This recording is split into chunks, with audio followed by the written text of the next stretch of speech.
Welcome to today's Netwealth webinar on maximising drawdown opportunities for Netwealth clients. My name's Gary Horn and I'm a Chartered Financial Planner at Netwealth, and I'm pleased to be joined by Lily Ball, who's an Associate Client Advisor at Netwealth. So today we're going to be focusing on a few particular areas which are important when clients are entering into retirement and their drawdown. So the first area we're going to be looking at is how keeping fees low can extend the life of your assets in drawdown.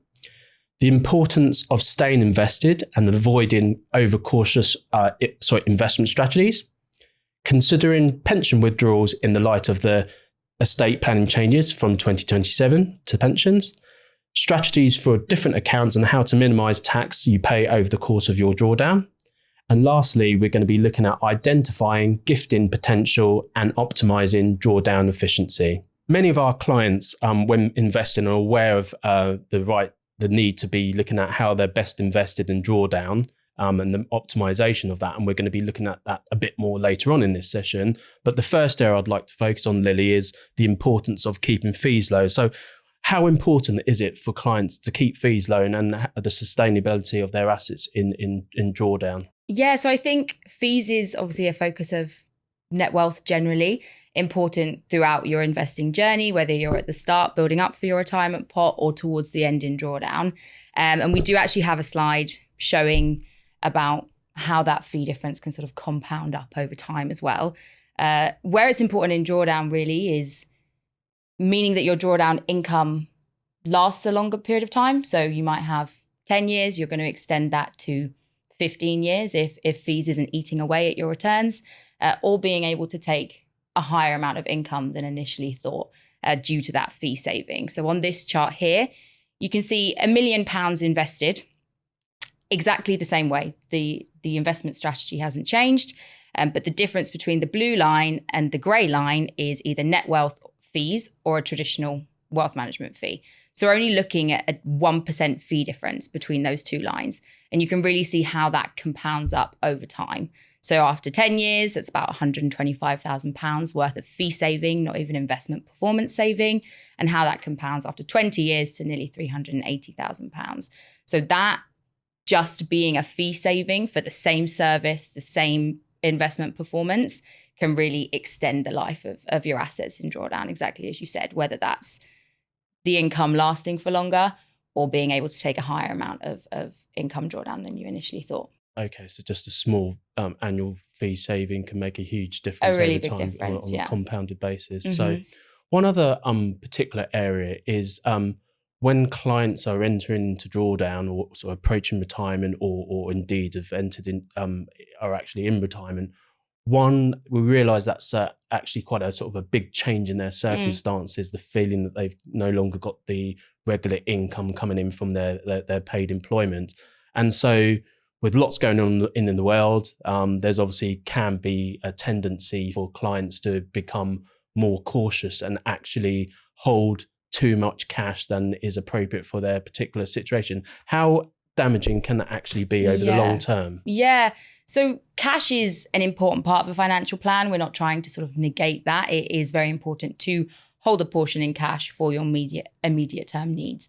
But holding too much in cash, especially with inflation over long periods of time and inflation at the levels in which I'm sure we're used to seeing it recently, can really erode the real value of your capital. And there's another slide here that we can show that shows £100,000 invested, either at a Netwealth balanced portfolio, so like risk level 4, so about 45% in equities, or holding it in cash. And you can see the period covered here from 2007, where actually initially you're benefiting being in cash in that dark blue line because markets have dipped.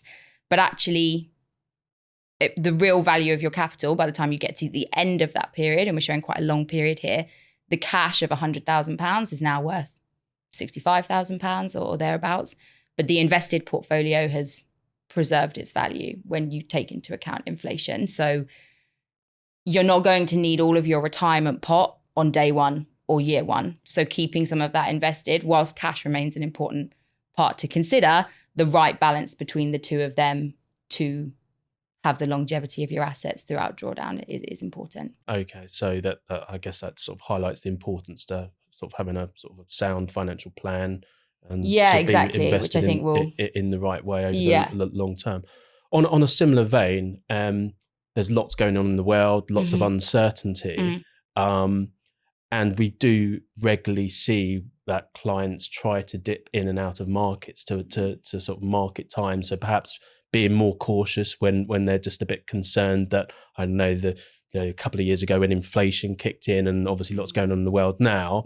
What's your views on sort of market timing and in terms of clients and that type of approach? Yeah. So at Netwealth, we try and focus more on time in the market rather than trying to time the market. It can be an easy sort of behavioural investment thing to want to sell when things are looking a bit choppy and go into cash, and then buy back in when you're feeling a bit more confident.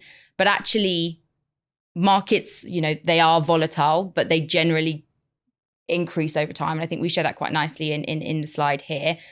We've got on this slide the returns of the S&P 500 over a really long period there, nearly 40 years. And you can see it's not a linear path upwards. It jumps around a bit, but the general trend is upwards over time. And over that period, since 1987, it's returned over 5,000% in US dollar terms.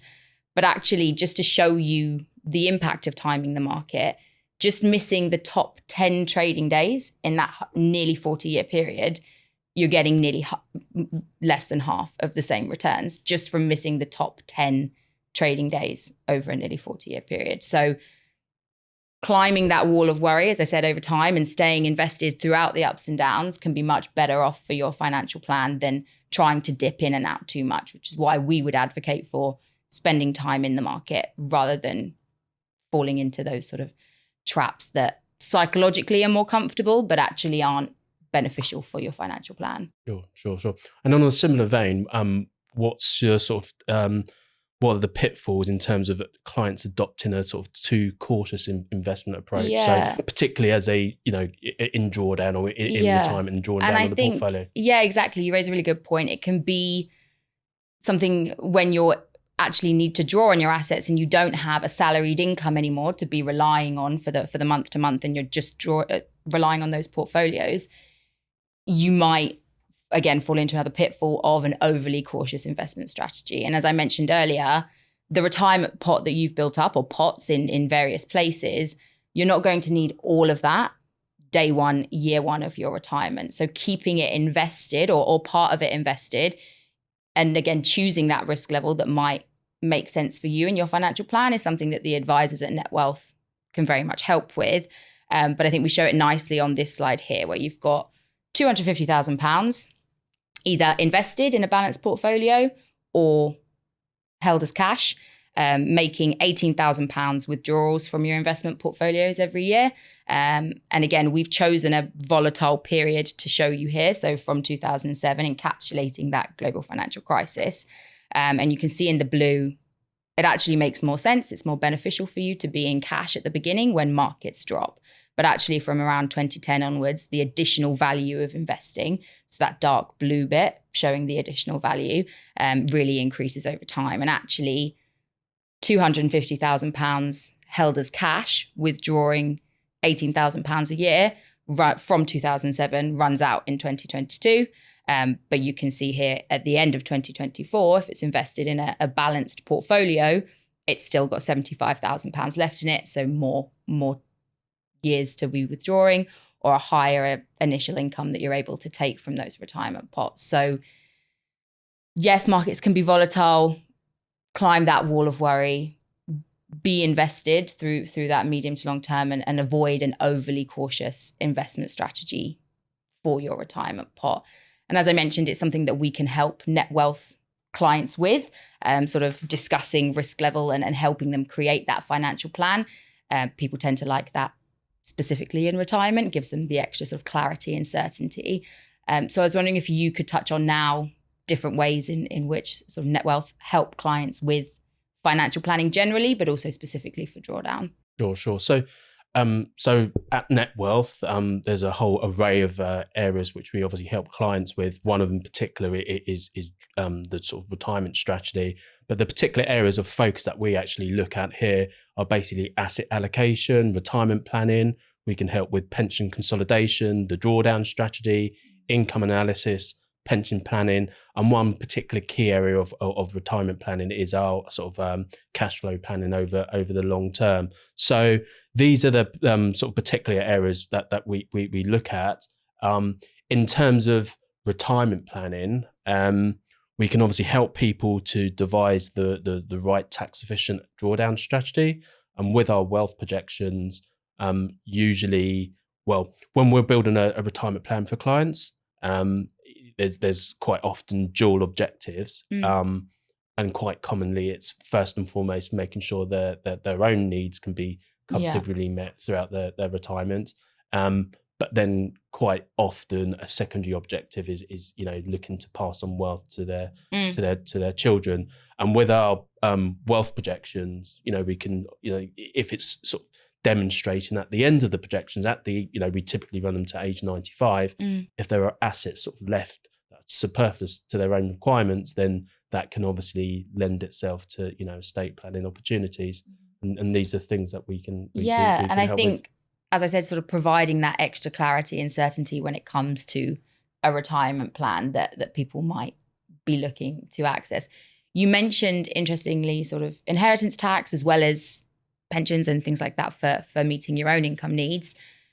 Obviously, we had a budget relatively recently where some changes were made. So I was wondering if you could sort of talk through those, the impact that might have on people's estate planning objectives, or what to do with their pensions in light of that. Yeah, of course. So for those that don't know, essentially in the autumn budget in October, it was announced that from April 27, pensions would become part of the estate for IHT purposes.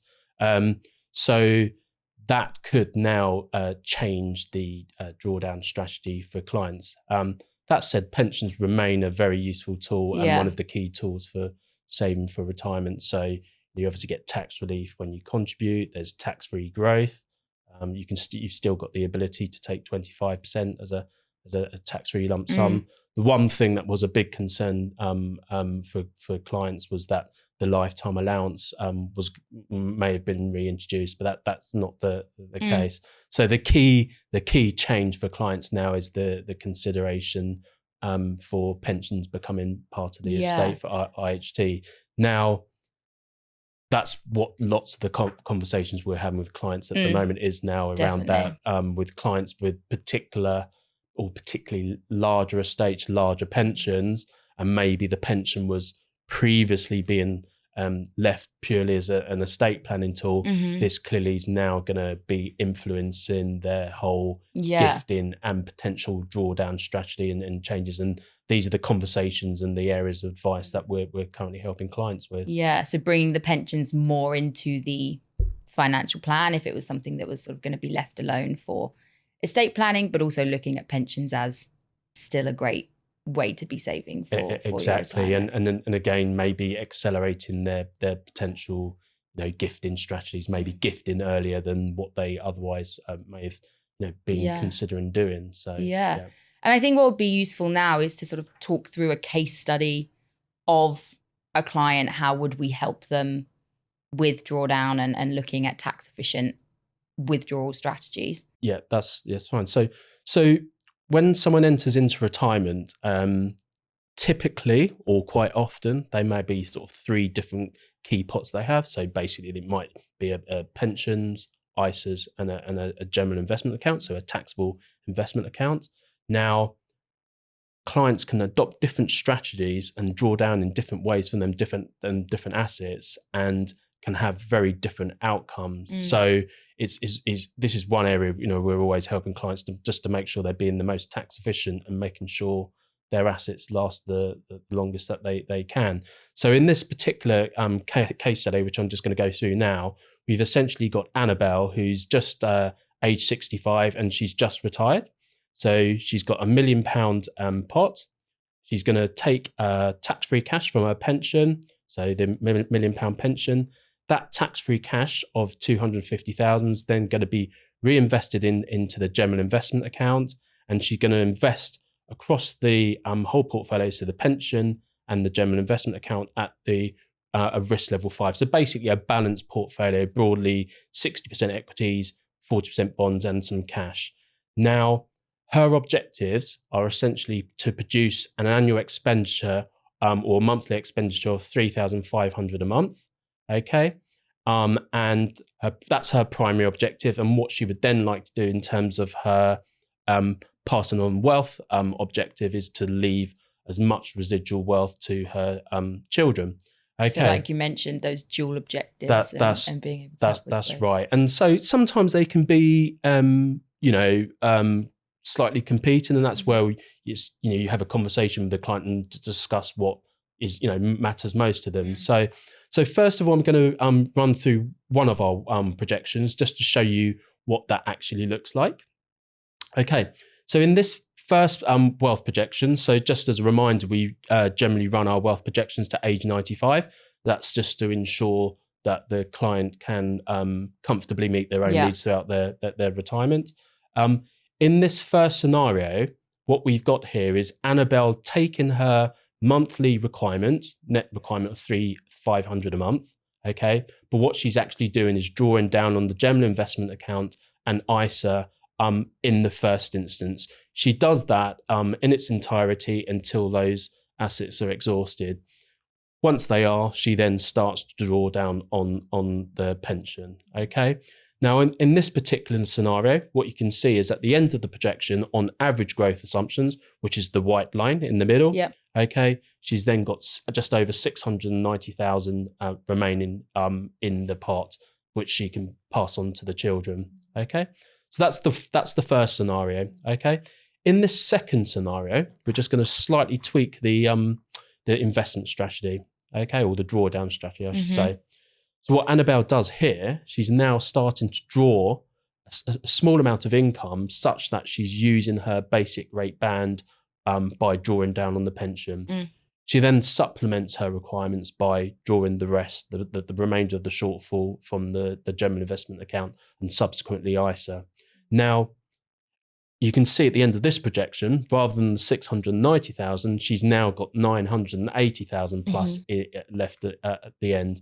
Now, the reason for that is essentially by drawing down just in the first scenario on the general investment account and the ISA first, she's then left herself in a scenario where she can only meet her needs wholly by drawing down on the pension and therefore paying more higher rate tax than she needs to in her lifetime. So just basically by sensible planning and using the basic rate band in the interim period can have a huge difference in the end result. So actually sort of a slightly more nuanced, blended drawdown strategy can help the outcomes of sort of what's remaining at the end and keeping both meeting her objectives, but just also helping for that. That's right. Estate planning objective at the end. And this is just one scenario, and this may not be the right strategy, obviously for everyone. Yeah. But these are the things we look at, making sure we're taking everything into account, i.e.